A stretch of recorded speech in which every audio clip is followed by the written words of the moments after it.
Happy Tuesday. I am so glad that you're here. When I was looking at the date, I noticed that it was July 7th, and I decided to do a different kind of encouragement today than I usually do. July 7th and December 14th are 2 days out of the year that have different kind of significance to me. So December 14th is the day that we miscarried our third child, and 7/7, so July 7th of 2007 actually was the day that he was supposed to be born. Now I say he because I'm pretty sure that it was a boy, but I don't know for positive if it was a boy. That's just kind of the conversations that the Holy Spirit and I have had. So when I go up to heaven and I actually meet this child that we haven't met yet, I'll be interested to see if I'm meeting a boy or a girl. And honestly, it won't matter to me. I will just be thrilled to be reunited. But when I saw the date today, 7/7, I thought, oh my goodness, I really haven't. I mean, I've talked about the miscarriage a few times, and I ended up talking about the miscarriage a month or two ago without even really meaning to. Because I was talking about the book that God had me write. But I thought on this child's birthday, or what would have been this child's birthday, I was figuring out the years, and I realized that he or she would have been 19 years old today. And I'm like, wow, that's just amazing to me. So I've told you before, but in case you are just new to the channel, or this happens to be the first video that you're watching, I wrote this book, Hope During Heartache, and I really didn't set out to write a book about our experience. I really didn't. I never considered myself an author. I still really don't. I say that I am God's secretary, that all I do is write what he wants me to write. All mistakes are mine. All glory goes to him. And I truly mean that. I started writing actually years and years and years ago, just as a way to express my feelings and to get them out. But I started writing and publishing back in 2014 or 2013, I think. But anyway, so we had gotten married a little bit on the older side, not super, super old. And we had decided that with our lifestyle and with our jobs that 2 kids would probably be really good for us. And so we did. We ended up, we had a boy first, then we had a little girl. And I was doing daycare out of our home, and I was absolutely loving this season in my life. I knew that this season wouldn't last, that our kids would grow up, but that I was just loving life. We had a 6-year-old, we had a 3-year-old, and we ended up pregnant, surprised by us, never a surprise by God. And we were ecstatic. I was ecstatic first. I remember that I didn't do a very good job of telling my husband that I was pregnant because we weren't planning on it. So he wasn't expecting that surprise. And I ended up telling him like during the season finale of our favorite show, because I just couldn't keep a secret from him. So hindsight, I would do it a little bit differently. But once he got over the shock, he was as excited as I was.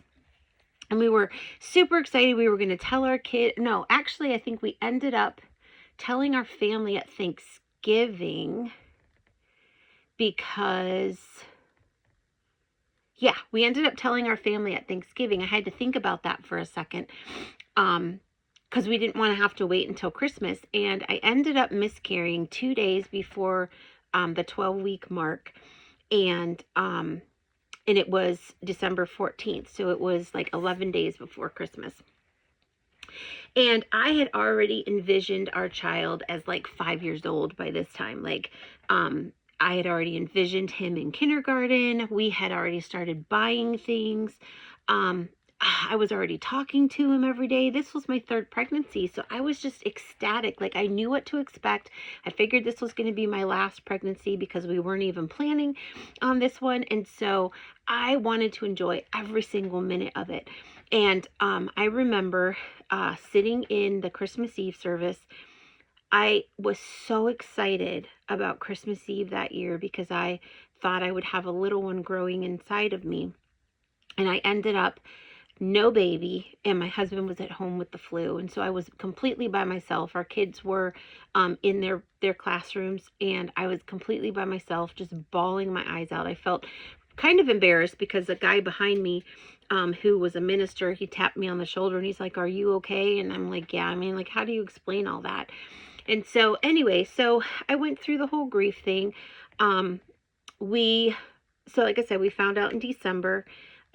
February, right after Valentine's Day that year, my husband got incredibly sick. He lost 30 pounds in like 3 weeks. He ended up in the hospital March 30th. I didn't know if I was losing him. We had just lost our baby. And there was a potential accident with our 6-year-old. So my life was just in this real upheaval. And when I was talking a few weeks ago, I was talking about how I didn't trust God. And it was during this season that God, that I said that to God. I said, "I don't trust you. I want to trust you. Please show me how to." And then that's when the miscarriage happened. That's when my husband got sick. And so people could say, well, you asked God to be gentle with you, but then all of these bad things happened. Well, I don't blame God for that, not in the least. In fact, I haven't really shared this aspect of the story very often, but we had gone on vacation. We had gone to Disney World with our 6-year-old and our 3-year-old right after Thanksgiving, before Christmas. So we had been back for a week when we lost the baby. And before we left on vacation, I remember telling my husband, confiding in him, I'm like, I just have this awful, awful feeling that either we're going to die, we're going to get into an accident, or I'm going to lose the baby. I'm like, I don't know what it is, but I can't shake this feeling. And he's like, none of that is going to happen. And this was back when I was gripped in fear. This is back when I lived a life of fear. So for me to have those thoughts weren't necessarily unusual, because I was gripped in fear at that time in my life. But I just couldn't shake it. No matter how much I prayed, I felt guilty that we were going on vacation. I'm like, maybe we're being punished because we're going on vacation. And he's like, why are we being punished for going on vacation? Like, it was irrational thoughts. Well, a week later, we ended up losing the baby. And looking back on it now, 2020 hindsight, I truly believe that that was the beginning of God starting to warn me before bad things happened. And warn me not in a way of, you did something wrong, but warn me in such a way of like wrapping me up in his arms and saying, Sherry, the road's going to get bumpy. It's going to get hard, but I'm warning you ahead of time so that when it does, it doesn't hurt so bad. And that's not the first time that God has done that for me. I mean, well, I think that was the first time that I actually really realized it, but that's not the only time he's ever done that for me. He has warned me since then that detours are coming or hazards are going to be in the road, and you need to, just kind of buckle your seatbelt a little bit tighter, because it's going to get rocky, but I'm going to get you through it. And like I said, I used to think about that, and I used to be like, oh, why is that happening? And then I felt immense love. Like, how much does my Father love me to be able to, or to warn me ahead of time that something's coming, so that when it does come, it doesn't hit quite so hard. And so that was one of the things that I learned from the miscarriage, was just how much God loves us. And then I've shared many, many times before that summer, so before July 7th, when the baby's due date was coming, we were still dealing, we were in the thick of things with my husband and his illness. And I was just hurting, and I was angry, and I was like, God, I want to feel hope. And so I went looking for relationship books, stories, like looking for books of people who had been through miscarriages or losing their children, and they still had hope. Like, they still they learned how to smile again, like life got good again. And so I remember I got this book. It was 20 women's stories, and I'm like, oh, okay, here we go. But no, it just left me angry, because all of the women were angry. there was a lot of swearing in it, because when you're angry, it's one of the reactions to being angry. So there was a lot of swearing in it, and the book left me angry. We talked a couple weeks ago about how the people that you hang out with influence you. Well, the things that you read influence you too. So the anger that was in that book was projected, and I took it on to myself, and I was just angry. And so I remember in that anger, I was yelling at God, not or to God, not at God. I was yelling to God. And I said, if this is the way it is and I can't find what it is that I want, then by golly, I'm going to be the one to write it. And I just left it at that. Like, I really didn't mean it necessarily. I mean, I'm stubborn enough that if I'm given the assignment, I will. But I was just mad. Well, God took me at my word. And so that was 2007. 2014, so 7 years later, Hope During Heartache was published. And it's not my stories. Like, my stories in here, yes, but it is 13 different men and women. Some of the stories are written by men. Some of the stories are written by women. Some are about, there's one in here about infertility. There's quite a few about miscarriage. There's a few about stillbirth. And then the last story, written by a man, is the death of an older child. And wow is all I can say. Like, as the man who wrote the last story, his name is Peter.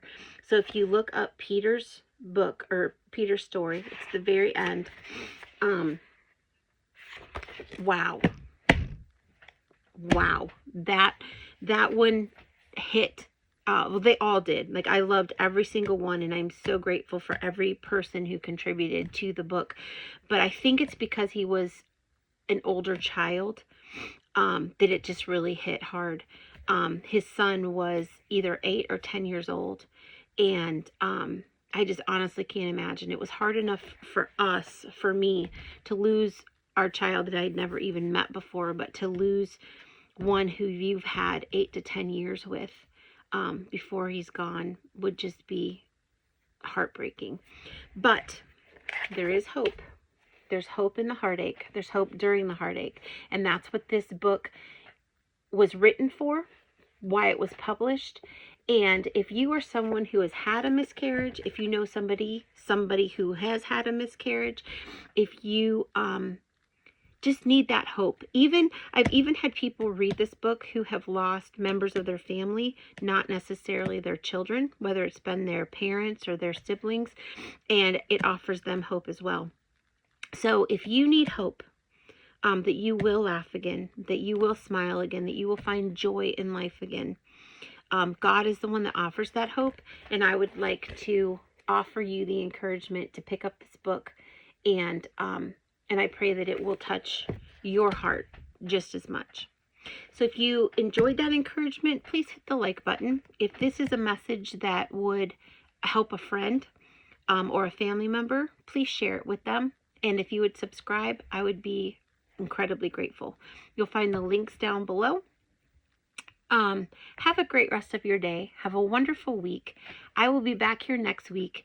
And yeah, I cannot believe it's been 19 years since, or we would be celebrating the 19th birthday of one of our family members who we have yet to meet.